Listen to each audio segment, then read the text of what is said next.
Here are 3 true scary stories sourced from the dark corners of the internet. Lock your doors and make sure you're truly alone. Tonight, things go bump.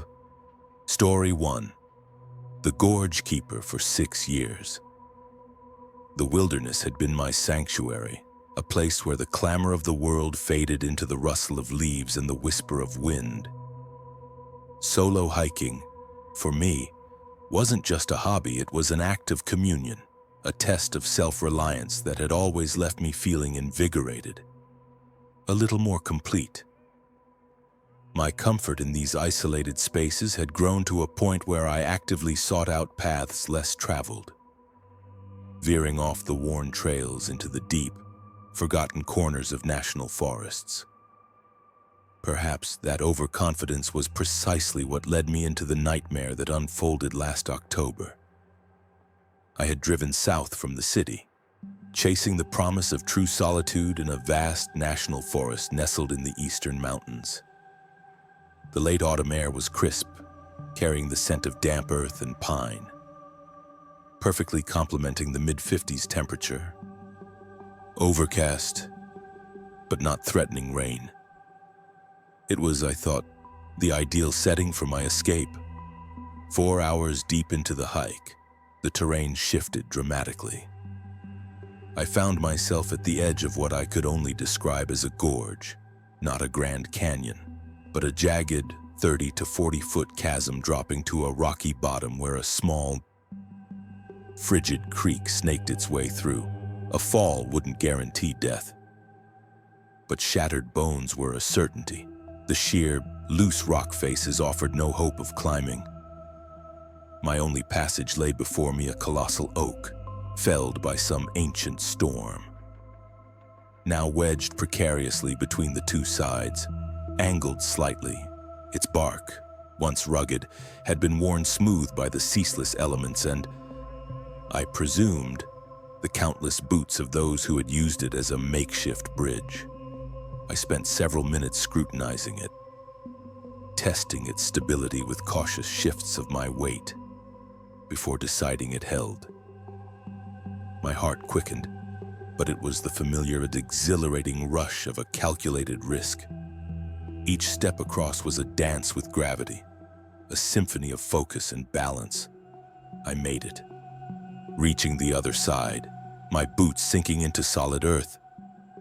A surge of pure adrenaline washed over me, a triumphant thrumming in my veins. Then, an anomaly. A rhythmic, dull, thunking sound echoed from behind. It was too regular, too deliberate for nature. I spun around, my breath catching in my throat. On the far side of the gorge, perhaps 10 feet from where my oak bridge met the bank, stood a man. He was older, certainly in his 50s, his frame shrouded in a ratty, faded camouflage jacket and tattered jeans. A scraggly, unkempt beard framed a face that was indistinct from this distance, yet held an unsettling stillness. In his hands, he clutched a full-sized axe. My mind, still buzzing from the crossing, struggled to process the image. A lumberjack here off trail, in the middle of nowhere. He didn't acknowledge me, didn't even glance my way. With a slow, methodical grace that felt profoundly unnatural, he walked straight to the base of my bridge, the massive oak, and then he began to swing. Thunk, thunk, thunk.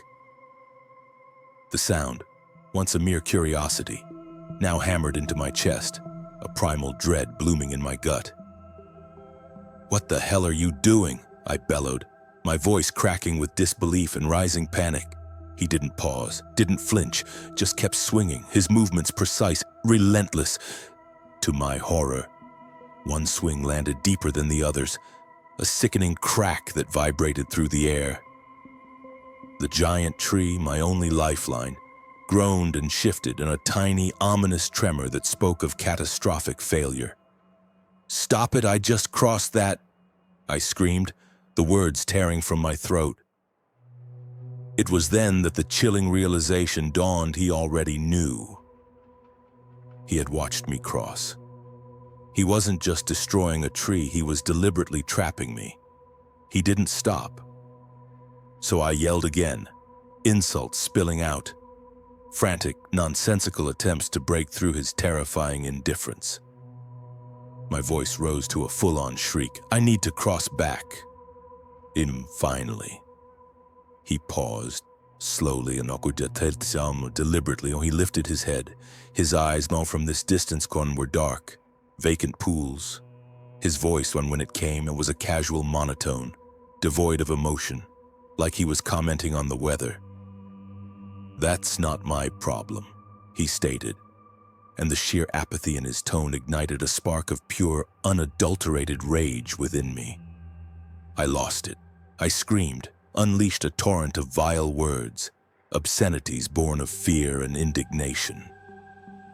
In hindsight, probably not my brightest decision, but something I said must have struck a nerve, because he stopped, abruptly.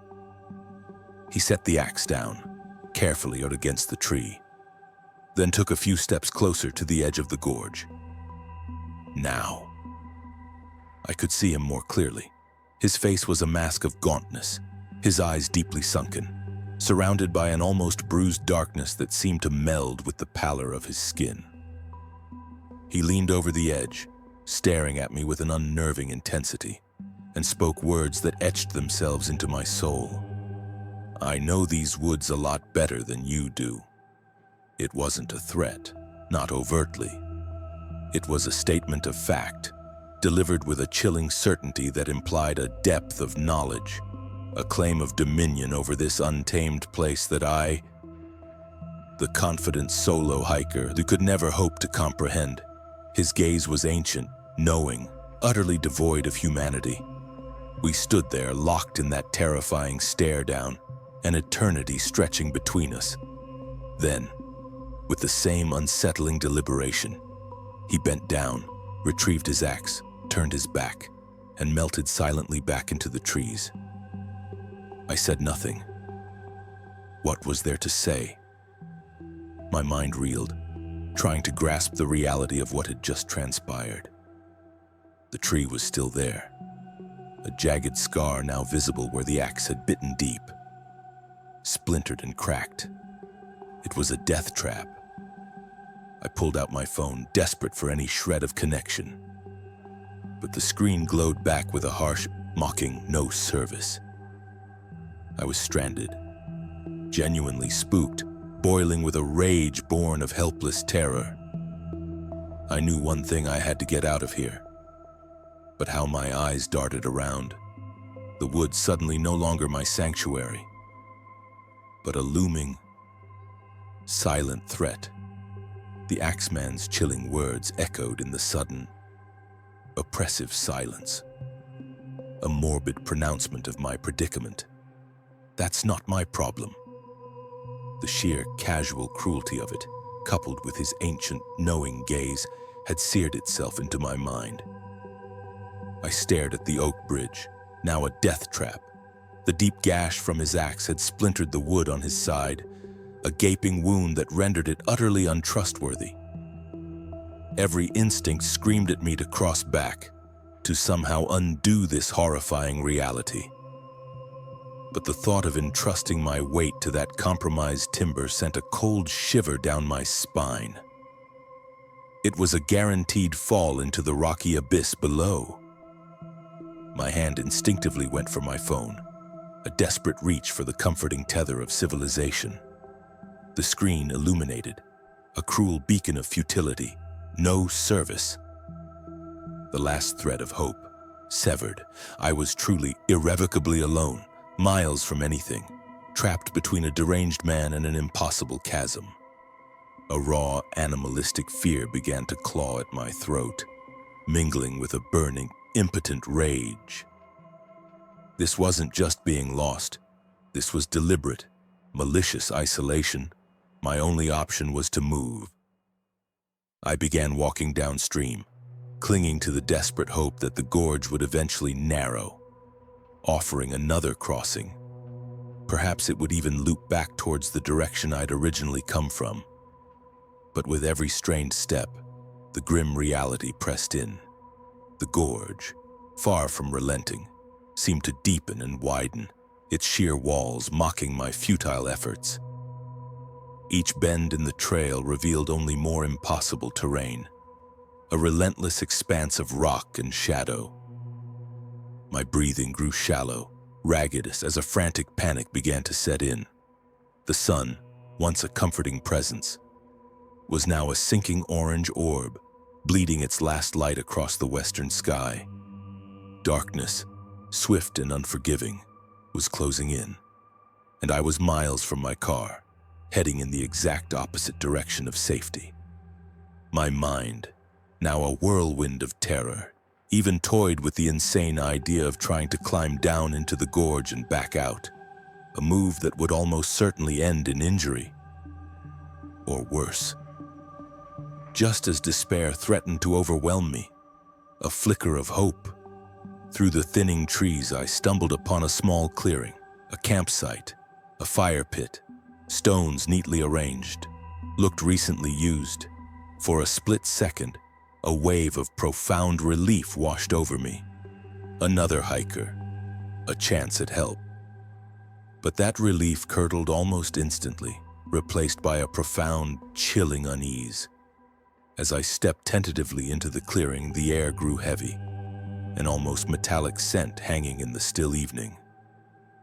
My eyes scanned the perimeter, carvings, not the familiar initials of bored campers or the practical markers of park rangers. These were deep, deliberate gouges etched into the bark of the surrounding trees, forming strange, geometric symbols I didn't recognize. They looked ancient, menacing, imbued with a dark, ritualistic intent. My gaze drifted upwards, and my stomach clenched, hanging from the lower branches, suspended by what looked like brittle leather cords, were an array of grotesque objects. Small bones, bleached white, perhaps from birds or rodents, were arranged in chilling, almost ceremonial patterns. Interspersed were pieces of rusted metal, twisted into shapes that defied explanation, and faded scraps of cloth, like forgotten offerings. The fire pit itself was not merely a circle of stones. The rocks were stacked with an unsettling precision, forming small, crude altars around the central ash. Within the pit lay other unidentifiable items, more frayed cloth, what looked like tarnished jewelry, and organic matter that I couldn't quite discern, but which radiated an aura of unnaturalness, of something deeply, profoundly wrong. This wasn't a fellow hiker's camp. This was a place of dark purpose, an open wound in the wilderness. The primal fear that had begun with the Axeman now bloomed into an absolute terror, far deeper than I had ever known. My heart hammered against my ribs, each beat a frantic drum against the suffocating silence. The air grew colder, and a shiver, not from the dropping temperature, but from a profound dread, racked my entire body. I had to get out. Now, I backed away slowly, my eyes wide, scanning the deepening shadows. I was twice as scared as I had been 2 minutes prior, which was saying something. The thought of the Axeman, now combined with the unsettling presence of this ritualistic camp, conjured images of something far more sinister than a simple disgruntled local.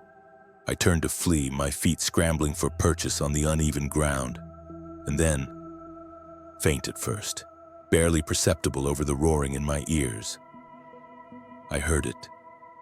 A rustle, a snap of a twig behind me, and then another, and another, and closer this time, distinct from the random sounds of the forest. They weren't constant but rhythmic, deliberate, like something or someone was moving, matching my pace, closing in. Every fiber of my being screamed that I was no longer just lost, I was being hunted. The rhythmic Deliberate sounds behind me intensified, no longer merely rustling leaves, but distinct, heavy footfalls. My breath caught in my throat, a dry, choked gasp. I spun around, heart hammering against my ribs, but the forest was utterly unnervingly silent again, save for the frantic thrumming in my own ears. A cold sweat slicked my skin despite the cool evening air. Was it a predator, a bear? No. These sounds were too intentional, too aware. My mind, racing with adrenaline, tried to rationalize, to conjure images of deer or coyotes, but a deeper, primal instinct screamed that this was something else entirely. Something intelligent, something that knew I was there. I forced myself to move, breaking into a desperate jog, hoping to outpace whatever shadowy entity now stalked me. But the sounds persisted, no longer pausing when I did, but seemingly closing in, growing louder, closer. Panic, raw and unadulterated, seized me. My vision tunneled, the deepening twilight of the forest morphing into a suffocating blur of gray and black. Every shadow seemed to shift, every tree trunk a potential hiding place for an unseen threat. Then, as another chilling snap of a twig directly behind me echoed, I risked a terrified glance over my shoulder. Through the gloom, I saw it, a figure stooped low, ducking behind a massive oak. A person. My blood ran cold. I froze, my body rigid with terror, scanning the surrounding trees. Then I saw another, further to my left, a darker silhouette against the fading light. They weren't just following. They had fanned out. I was being herded. The realization hit me like a physical blow and stealing the air from my lungs.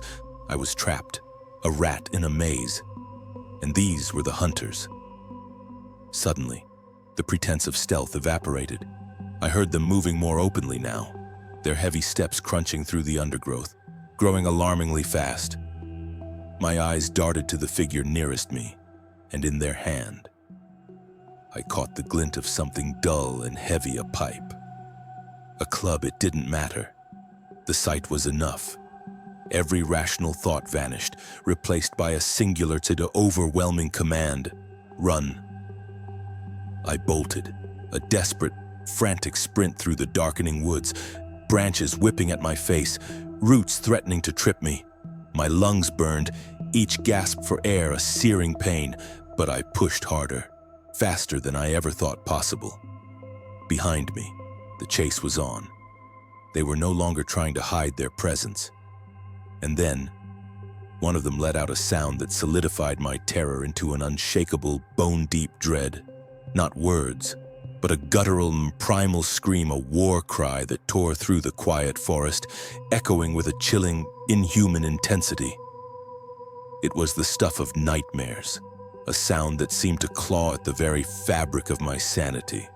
The gorge remained a dark, unyielding presence on my left. My legs were giving out, each step a monumental effort, when through the blur of exhaustion and fear, I saw it, another fallen tree bridging the chasm.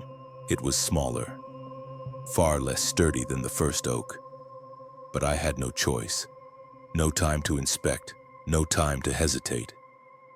I scrambled onto its slick, uneven surface, balancing precariously, betting my entire existence on a fragile piece of timber. The thought of slipping, of plunging into the unseen depths below, flashed through my mind, a cruel whisper of impending doom. But the fear of what was behind me was greater. Miraculously, the tree held. I stumbled onto the other side, gasping for air. My muscles screaming in protest, I spun around, bracing myself for the final, horrifying confrontation. There were 3 of them, standing on the opposite bank, silhouetted against the last vestiges of twilight. They looked like grotesque, distorted echoes of the Axeman, filthy, gaunt, their eyes like dark pits. One of them indeed held the heavy pipe, a crude and deadly weapon. The first figure, the one who had so casually doomed me, stepped forward, placing a hand on the unstable tree trunk, as if testing it, contemplating a crossing. Then, he stepped back, joining his compatriots. All three stared at me, their gazes menacing, empty, yet full of an ancient, terrifying knowledge. My body locked up again, a desperate, involuntary paralysis, and then a voice, flat and devoid of emotion, cut through the suffocating silence. "Get the hell out of here. You got lucky." The words, cold and casual, were all I needed to hear. They carried the weight of a silent threat, a hint of unspoken horrors they could have inflicted. I turned and ran, not daring to look back, obeying their chilling command. The forest, once alive with their terrifying screams and footsteps, had fallen eerily silent again, a silence that felt heavier, more malevolent than before. The encroaching darkness offered no comfort, only deepening the paranoia. There were moments when I had to fight a full-blown breakdown, tears stinging my eyes, a frantic sob catching in my throat. I ran until my legs gave out, until the faint outline of a familiar trail marker appeared through the trees. A beacon of impossible luck. I had somehow, miraculously, angled my frantic flight back towards the trailhead. I reported what I could when I got home. But the details were fragmented, blurred by terror and exhaustion. What could anyone do? I knew, deep down, that this was not a matter for any earthly authority. It has been months, and the forest, once my sanctuarium, is now a place of haunting shadows. Every rustle of leaves and every distant crack of a twig sends a jolt of ice through my veins. The image of the Axeman, his ancient eyes, his casual cruelty, and the silent, terrifying trio who mirrored him, is burned into my mind. He knew what would happen to me. Perhaps even he had orchestrated it all. The thought still terrifies me. A cold knot in my stomach. I might have lost my life that day. Not to a wild animal or a clumsy fall, but to something far older, far more sinister, lurking in the forgotten corners of those woods. Story 2. The Stillness and the Void. My solitary excursions into the wilderness were never about adhering to marked trails or the sanitized versions of nature. No, I sought the authentic, untamed heart of the forest, the places where only the brave or foolish dared to venture. I prided myself on my innate sense of direction, my comfort in the vast, indifferent expanse of northern forests. This particular trip, deep into a remote section of woods, was meant to be another affirmation of that self-reliance, another communion with the wild. For the first 4 hours, it was everything I craved: the quiet murmur of the pines, the crisp air, the feeling of absolute solitude that cleansed the soul. Then a subtle shift occurred.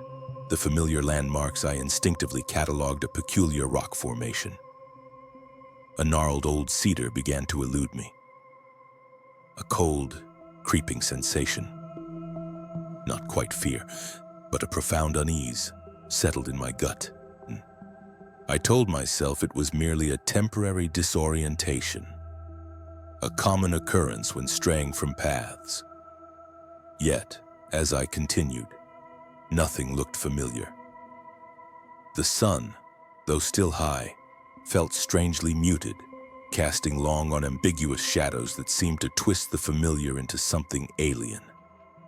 I forced myself to maintain a calm, methodical pace, convinced I would soon spot a recognizable feature. But then, a new element entered the unsettling tableau, a rustling sound emanating from somewhere behind me. It wasn't constant, but rhythmic, almost deliberate, every 30 seconds or so. A whisper of dry leaves, a snap of a twig, as if something was patiently, methodically matching my stride. I stopped dead, my breath hitched in my throat, listening. The forest fell silent. I took another step, and the rustling resumed. Closer this time, a chilling echo to my own movement. My mind, desperate for a rational explanation, conjured images of deer, a curious fox. But my 6 years of solo hiking screamed a different truth. Animals, particularly deer, do not stalk humans with such unnerving precision. This was something else, something hunting. The paranoia intensified with every step. My heart, a frantic drum against my ribs, hammered out a desperate rhythm. Cold sweat slicked my skin. I quickened my pace, then broke into a half jog, trying to outrun the unseen presence. But it was useless. The rustling grew bolder, no longer a whisper, but a discernible scuffle of feet through the undergrowth, surrounding me. It was the worst-case scenario. By the time the terrifying realization fully coalesced in my mind, it was too late. From the periphery of my vision, shadows solidified into form. I was no longer being stalked. I was encircled.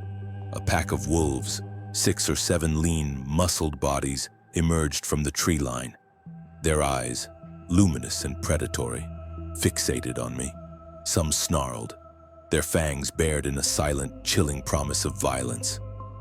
Others simply stared, their gaze an empty hunger that stripped me of all pretense of being anything but prey. This was it, I thought, a bitter, ironic end to my quest for pure wilderness. My hand fumbled for the small hunting knife on my belt, a pathetic defense against such overwhelming odds. I knew this was a futile gesture, that I would die alone, far from any path. Then something happened that defied all logic, all understanding. Just as I braced myself for the inevitable, every single wolf, as if on an invisible cue, went rigid. Their snarls died in their throats, replaced by a profound, inexplicable stillness. Their ears, once flattened in aggression, shot straight up, rotating. All 6 or 7 heads, in perfect, terrifying unison, turned to look somewhere behind my shoulder and into the deepening shadows beyond me. Their eyes, once filled with hunger, now held an expression I could only describe as primal, absolute terror. And then, they broke. Not a retreat, but a full-blown, panicked scatter. A blur of gray fur disappearing into the trees, yelping and scrambling and running as if they were the hunted. They sprinted in the exact opposite direction from where they had been looking, leaving me standing in the sudden, eerie quiet, my knife still clutched uselessly in my hand. The adrenaline, which had been a raging inferno, abruptly cooled into a terrifying, bone-deep chill. If an entire pack of apex predators could be scared off like that, from a distance, by something unseen. What in God's name was still out there but lurking in the woods, now turning its attention to me? The terror that followed the wolves' panicked flight was not of the primal, adrenaline-fueled sort. It was something far more insidious, a chilling dread that seeped into my bones. The first thing that struck me, even more profoundly than the absence of the predators, was the silence. Not the gentle quiet of a forest at rest, but an absolute crushing void. Every natural hum, every rustle of leaves, every distant bird call had been violently excised. It was as if someone had flipped a switch, plunging the entire world into an unnatural, suffocating quiet that pressed in on my eardrums, making them ache. The air itself seemed to thicken, heavy and still. And the light. Minutes ago, the sun had been high, casting dappled patterns on the forest floor. Now it felt strangely muted, as if the very color had been drained from the world around me. The vibrant greens and browns seemed faded, almost gray. lending an eerie, sepia-toned quality to everything.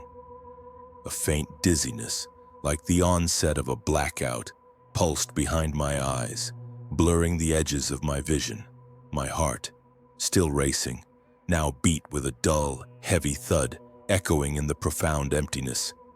I knew I had to move, but a paralyzing indecision gripped me. The wolves, apex hunters, Charles, had fled in sheer terror from something behind me. Should I follow their frantic retreat, potentially spiraling further into unknown territory and deeper into being lost?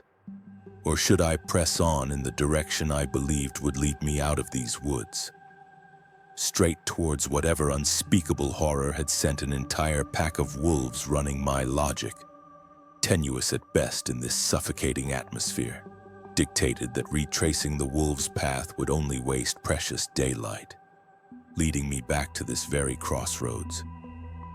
Only later, and in the dark.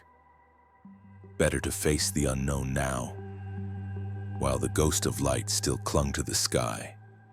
So, I pushed forward, each step a deliberate act of defiance against the growing dread. The silence accompanied me, a watchful, malevolent presence. Approximately 20 minutes later, a break in the tree line appeared. It wasn't a natural clearing, but an expanse that felt wrong. The forest floor was bare, devoid of undergrowth, leading to a small, circular space. As I drew closer, the full horror of the scene unfurled. The trees ringing the clearing were not merely marked. They were scarred with deep, ancient symbols, gouged into the bark with a deliberate, almost ritualistic violence. These were no trail markers or initials. They were patterns of twisted line, sharp angles, and shapes I vaguely recognized from occult texts. Symbols that spoke of malice and a power far older than human memory. My blood ran cold from the gnarled branches above. Macabre decorations swayed gently in the non-existent breeze. Small bones, too tiny to be from anything larger than rodents or birds, but arranged into grotesque, deliberate totems, hung from crude leather cords. Interspersed among them were pieces of rusted metal, twisted into shapes that suggested pain, or a violent act of transformation, reflecting the muted light like dead eyes. Fabric scraps, dark and brittle with age, completed the ghastly tableau.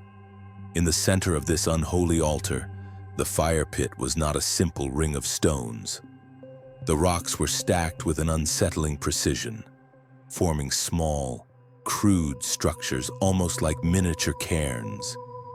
Inside, nestled amongst ash that looked unnaturally dark and devoid of natural residue, were more unidentifiable objects, fragments of what looked like tarnished jewelry, other inexplicable organic matter, and more dark, hardened cloth. But all these gruesome details paled in comparison to the central horror, a column of thick, black smoke. It hung suspended in the air, roughly 6 feet from the ground. A solid, tangible pillar of pure darkness. It defied all laws of physics. It wasn't dissipating, wasn't moving, wasn't even wafting gently. It was simply there. And it wasn't rising from the fire pit, which itself looked cold and unused. It just was. I stood at the edge of that clearing, frozen, my eyes locked on the impossible smoke. It felt less like smoke and more like a tear in the fabric of reality, a window into a different, terrible place, a profound sense of grief, not my own, but emanating from the smoke, seeped into my very being, merging with the terror already consuming me. My body began to tremble uncontrollably, a primal, visceral reaction that felt deeper than conscious thought. It was as though my very soul was mourning something that hadn't even happened yet, but was inevitably coming, and I couldn't tear my gaze away from the void. Every fiber of my being screamed to run, to flee this desecrated place. but I was utterly paralyzed, held captive by the horrific beauty of that unnatural phenomenon. For 5 interminable minutes, I stood there, utterly paralyzed, a living statue at the precipice of that unholy clearing. My eyes were glued to the black smoke, not just observing it, but feeling it invade my mind, whisper foreign griefs into my soul. Every instinct shrieked at me to run, to tear myself away from this desecrated place. Yet I couldn't move a muscle. It was as if the dense, unmoving column of darkness had woven invisible tendrils around my limbs, holding me captive, feeding on my terror. My breath hitched in my throat, each gasping inhale a desperate struggle against the suffocating presence of the unknown. The trembling that had begun in my hands now coursed through my entire body, a violent, uncontrollable tremor that threatened to buckle my knees. Then, as suddenly as the paralysis had set in, a circuit in my brain flickered back online. A primal surge of self-preservation, raw and unthinking, overrode the captivating horror.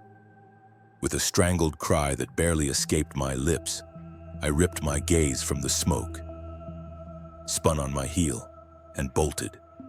I didn't walk. I didn't jog. I ran. It wasn't a choice. It was a pure, animalistic flight.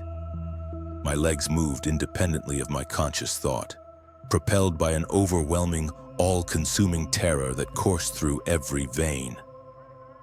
I didn't know what I was running from, only that if I stopped, even for a second, I would be lost to it forever.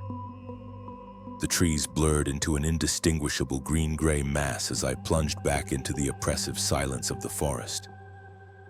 My lungs burned, my muscles screamed, but I couldn't stop.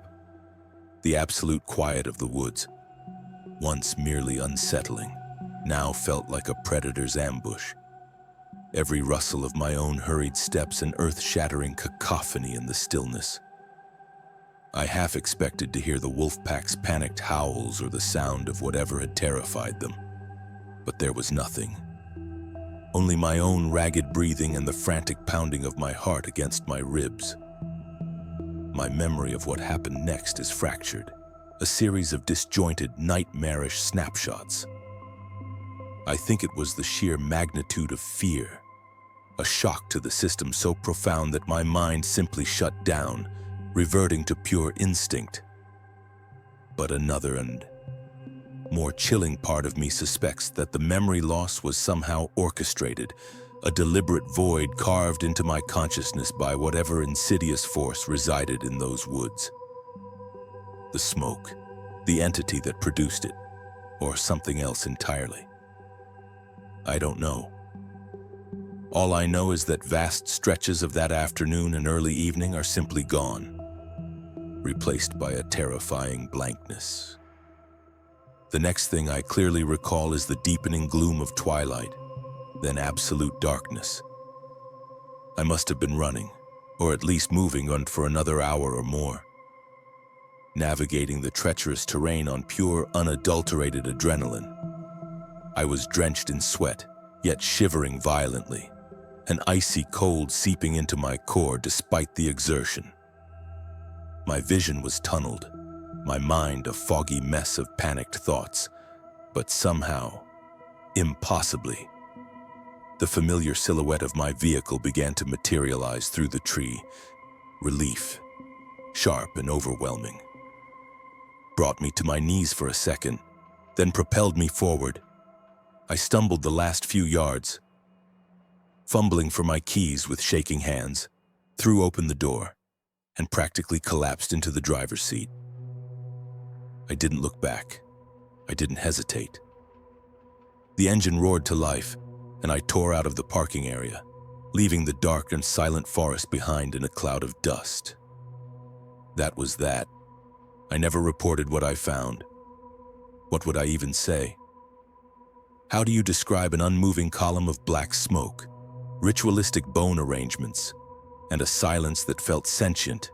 To a park ranger or a police officer, they'd think I was insane. And even if I wanted to, I couldn't find that clearing again if I tried. It felt as though it had simply vanished, a phantom horror that appeared only for me, only for that day. This experience will forever be a gaping wound in my psyche, one of those inexplicable encounters that defies all logic. My father, a pragmatic man, once told me everyone has that one unexplainable experience sooner or later. Well, this was mine, and the thing that still haunts me, more than the wolves' terror or the ghastly clearing or the impossible smoke, is the missing time, the fragmented memory. From all the research I've done, horrifying moments are etched deeper into memory, not erased. So, I have no choice but to believe that everything that transpired that day was interconnected, and that whatever was in those woods possessed a power not only over life and death, but over the very fabric of my mind, stealing away what it didn't want me to remember. And that, above all else, is what truly terrifies me. Story 3. The Watchers of the Hollow. When a quartet fueled by youthful bravado and a thirst for raw wilderness believed ourselves invincible, there was me, my girlfriend Mike, my best friend Alex, and his girlfriend Sarah. We were 18, seniors in high school, convinced that our collective camping experience and the Taurus G2C my dad had lent us, a heavy, cold reassurance in my pack, made us immune to anything the remote hills of the South could throw our way. My dad, a pragmatic man, simply ensured we knew how to handle ourselves, unknowingly gifting us a psychological shield that would soon shatter. Our plan was an ambitious backpack trip to find some secluded natural waterfalls. A 9-hour drive from home, undertaken with the naive excitement of those who have yet to truly taste fear. The journey began with the familiar camaraderie and laughter, a cloud of exhaust and adolescent jokes trailing us down the highway. We arrived in the fading twilight, too weary to venture deep, and set up our tents in a designated, albeit sparsely populated, site for the first night. Mike and I shared one tent, Alex and Sarah, the other. The gun, a comforting weight, lay at the ready beside me. The night passed without incident, lulling us into a false sense of security. The next morning, invigorated by breakfast and the crisp air, we drove to the trailhead, eager to begin our hike to the main waterfall before scouting a more remote spot for our second camp. The forest was vibrant, alive with the sounds of unseen birds and rustling leaves, a picturesque setting that initially felt like a welcoming embrace. But the illusion began to fray. Sarah, always the most sensitive among us, grew increasingly uneasy. She kept murmuring about feeling watched, her eyes darting nervously into the dense tree line. "I swear," she whispered, her voice tight with a strange conviction. "I saw someone just standing there, staring at me. He didn't move, just watched." We dismissed it at first, attributing it to fatigue or an overactive imagination. But her insistence, coupled with the unnerving quiet that seemed to descend whenever she spoke of it, finally made us stop. Alex, ever the protector, scanned the woods, his hand instinctively going to the small axe he carried on his belt. And then, a flicker. A gaunt, shadowy figure, barely discernible through the foliage, quickly retreated deeper into the woods, vanishing before any of us could get a clear look. Alex, his face flushing with a mixture of anger and a need to project dominance, roared after him, "Get lost, you creep, or we'll kick your damn ass." It was mostly for show, a desperate attempt to reassert control over a situation that felt subtly, unsettlingly off. We rationalized it away, shrugging it off as some local drifter, perhaps high on something, an isolated oddity in the otherwise pristine wilderness. The forced jokes about hillbillies on drugs did little to entirely quell the faint tremor of unease. We pressed on, eventually reaching the stunning waterfall, where we ate lunch and took photos, trying to recapture the carefree spirit of the morning. But the earlier encounter had left an insidious residue. After 2 hours, with the sun beginning its slow descent, we decided it was time to find our next campsite. We moved deeper into the forest, searching for that perfect, secluded spot. It was during this search that the second encounter occurred, chilling us to the bone in a way the first hadn't. I was leading, pushing through a thicket of young pine, when I froze. Not 10 yards ahead, standing utterly still in a small clearing, was a woman. She was freakishly tall, easily 6.5 feet, her frame unnervingly slender. She wore clothes that seemed to blend with the muted greens and browns of the forest, almost like she was a part of it. But it was her gaze that truly unnerved me. Her eyes, sunken and dark, fixed on us with an unsettling emptiness, devoid of any discernible emotion, yet profoundly intrusive. Her head was tilted ever so slightly, a gesture that felt less curious and more predatory. I pointed her out, my voice a strangled gasp. The others saw her too, their cheerful chatter instantly dying. A collective shiver went through our group. This wasn't some random hiker. There was something profoundly wrong, something ancient and malevolent in her silent vigil. Alex, his earlier bravado replaced by a genuine tremor in his voice, yelled, "Leave us alone, we have a gun!" My hand went to my pack, unconsciously gripping the butt of the Taurus. The woman simply turned, with a slow, deliberate movement that felt more like a tree creaking than a human turning, and walked away without a sound, melting back into the shadows of the deeper woods. The air grew heavy with a new kind of dread. The two strange encounters, the increasing sense of isolation, the sheer quiet of the remote trails, it all converged into an unspoken, growing fear. The forced jokes ceased entirely. We had no idea if the two weirdos were connected, if they were merely eccentric hermits or something far more sinister. The wilderness, once a symbol of freedom, now felt like a vast, oppressive cage, and we, the intruders, were being watched. We pushed on, desperate to put as much distance as possible between us and whatever unsettling presence lurked in those woods. But the feeling of unseen eyes tracking our every move clung to us like a shroud, tightening with every anxious step into the deepening twilight. We found what, at first glance, seemed like an ideal spot, a small clearing nestled beside a trickling creek that broadened into a shallow, inviting pool. The last rays of sunlight filtered through the canopy, painting the scene in hues of gold and amber, attempting to soothe the frayed edges of our nerves. We plunged into the cool water, our initial relief washing over us like a balm, momentarily pushing away the unsettling encounters. We even tried to joke about them, dismissing the figures as harmless, deranged hermits.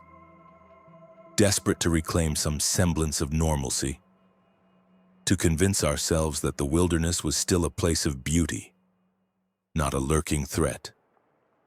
As dusk deepened into twilight, we emerged, setting up camp with an almost desperate efficiency. We grilled the chicken breasts, boiled the rice and vegetables, and baked the potatoes, creating a feast that belied the growing tension. We ate quickly, forcing down the food, then cracked open the alcohol, seeking solace in its numbing embrace. I rolled a few joints, the familiar scent a poor shield against the creeping unease. We talked, too loudly, too boisterously, our laughter echoing a little too long in the suddenly vast quiet of the forest.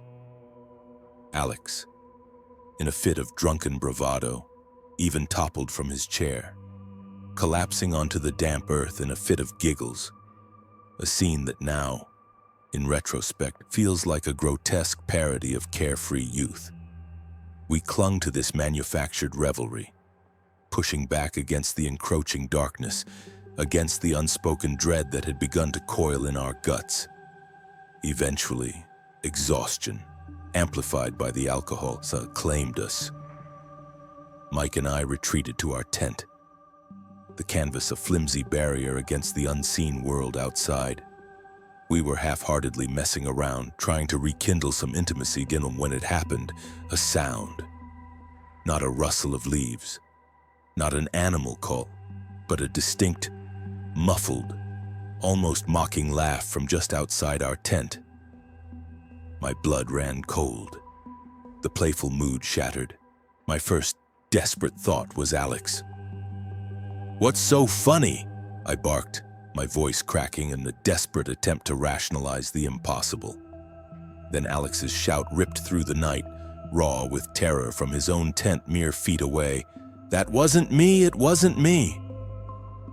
The world tilted.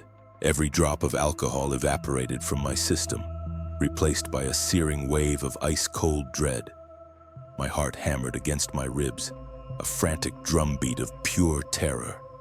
My breath hitched, a strangled gasp escaping my lips. Without a second thought, my hand shot out, grabbing the cold, heavy grip of the Taurus. I tore open the tent flap, bursting out into the oppressive darkness, firing several shots blindly into the air. The deafening cracks of the pistol ripped through the profound silence of the forest, each shot a desperate, guttural cry for survival. "Get out of here," I screamed, my voice hoarse. "Leave us alone, or I swear to God I'll shoot you." The shots, and my primal yell, seemed to do the trick. I heard the unmistakable sound of hurried footsteps, retreating rapidly through the undergrowth, fading into the impenetrable blackness. But the relief was fleeting, immediately replaced by a chilling certainty they had been right there. My friends, shaken awake by the gunfire, stumbled out of their tents, their faces pale and etched with unspeakable fear. We huddled together, hearts pounding, the illusion of safety irrevocably shattered.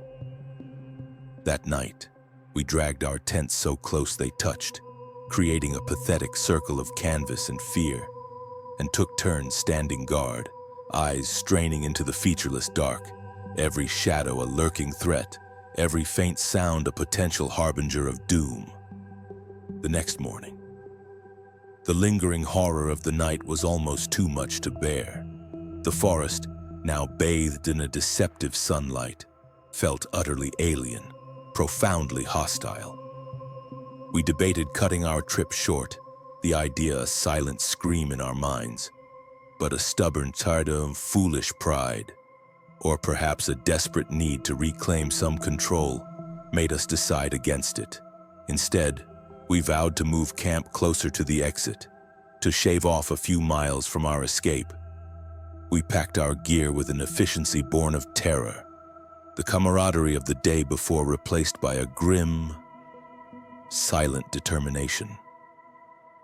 As we hiked, our eyes constantly scanning the trees, the unnerving truth began to settle in. We passed a handful of other hikers, exchanging brief, unforced pleasantries. Our warnings met with polite, disbelieving smiles. But then, for miles, there was no one else. The trail stretched ahead, empty and silent.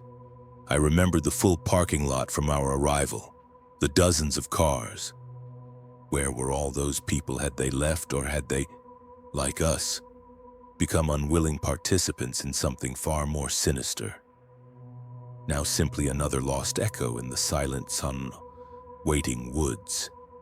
We decided to make our last camp about 3 miles from the nearest exit, a compromise born of lingering dread and a desperate attempt to salvage some semblance of a normal trip. That evening, we cooked steak and potatoes, trying to replicate the hearty meals from our earlier, more carefree days. But the forced cheer was thin, brittle. Every crackle of the fire, every whisper of wind through the trees was amplified, scrutinized, a potential harbinger of something sinister. The alcohol and weed didn't dull the edge of fear as much as they did the previous night. Instead, they made the air feel heavier, the shadows deeper. Our senses more acutely attuned to the subtle shifts in the wilderness around us. We retreated to our tents, the silence that followed our forced good nights more chilling than any sound. Sometime in the suffocating blackness of the night, I woke with an urgent need to relieve myself. The paranoia, now a constant companion, was a cold knot in my stomach. I zipped open the tent, flashlight in hand. The Taurus G2C, a familiar to reassuring weight, in my other. Each step away from the tent felt like stepping into an invisible snare.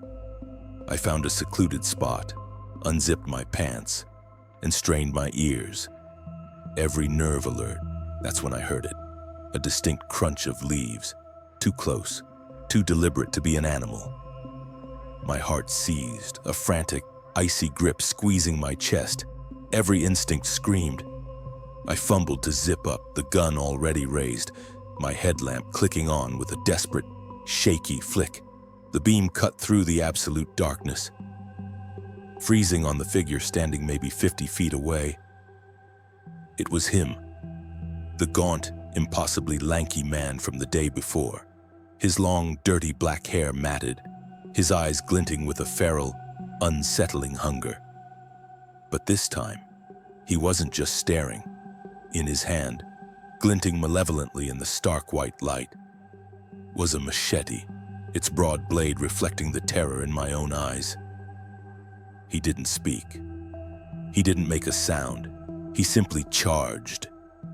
A primal scream tore from my throat, a sound I barely recognized as my own. My finger, numb with terror, squeezed the trigger. Bang, bang, bang. The shots ripped through the silence, deafening in the confined space of the forest. I fired every single round in the clip, blindly, desperately, aiming at the charging shadow. I heard a guttural yell, a sound of pain and rage, and saw the figure stumble, then fall. My breath hitched, ragged and uncontrolled. My entire body trembled, a violent, uncontrollable tremor that threatened to buckle my knees. The gunshots and my scream had roused my friends. Alex, Sarah, and Mike stumbled out of their tent, their faces stark white, eyes wide with a terror that mirrored my own. "Pack up," I choked out, my voice raw and hoarse. "We need to go. Now." There was no debate, no second guessing. The horror of what had just transpired. The very real, visceral threat of that machete-wielding figure had shattered any remaining delusion of safety. We abandoned the tents, throwing only the absolute essentials into our backpacks. The weight was unbearable, but the fear of staying was heavier still. We ran, 3 miles of pure, unadulterated terror, our lungs burning and muscles screaming, on the chilling echoes of that scream and the thud of the falling body replaying in my mind with every frantic stride. Every rustle, every snapped twig, and sent fresh waves of panic through us, making us push harder, faster. We made it back to the cars in less than an hour, a feat of pure adrenaline-fueled survival. We piled in, locking the doors with shaking hands, the flimsy metal and glass suddenly feeling like an impenetrable fortress. Sleep was impossible, a luxury we couldn't afford. We covered the windows, straining our ears into the suffocating silence, convinced that at any moment, a tap would come at the glass, a shadow would appear in the dim light. We drove off at first light, stopping only at a small diner in a nameless town for a breakfast we barely tasted. We never called the authorities. The thought of explaining it, of facing the questions, of potentially being charged for self-defense in a situation so utterly surreal, was almost as terrifying as the encounter itself. For years, I've grappled with that decision, the gnawing uncertainty, a constant companion. Now, he fell, but did he die? What if he only got injured? The silence from the news, the lack of any reports about a body found in those woods offers no comfort. Instead, it breeds a different kind of dread, a chilling, persistent question that haunts my waking hours and invades my dreams for all I know. Those psychopaths, the lanky man with the machete, the strange woman, the silent observer, they could still be out there, lurking in the shadows of the vast, indifferent wilderness, waiting. And sometimes in the dead of night, I swear I can still hear the faint echo of that mocking laugh. If you have a story, a genuinely unsettling experience that still lingers in the quiet corners of your mind, consider sending it in. You can reach me at the email address provided in the description. Should you find these narratives compelling, a simple like and a subscription would be appreciated. It helps ensure more of these tales can find their way from the darkness into the light. Until next time, when the shadows again begin to speak, try not to listen too closely.